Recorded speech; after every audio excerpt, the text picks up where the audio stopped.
Well, time now for a look at some of our viewers submitted photos. Emily Griffin has our Send It to 7 Pics of the Week. Send It to 7 Pics of the Week, sponsored by Foy Agency.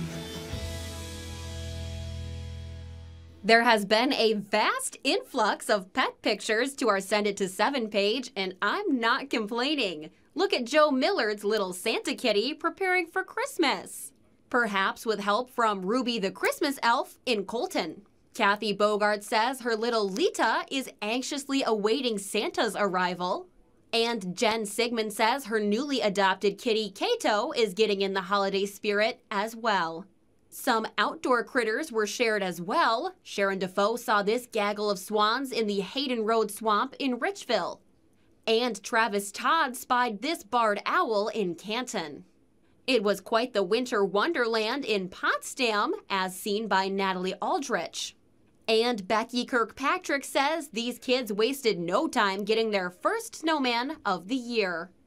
Finally, it's time to tell Santa your Christmas wishes. Stella and Braley had two very different reactions to Old St. Nick. Thanks to everyone who sent in pics this week. Emily Griffin, 7 News.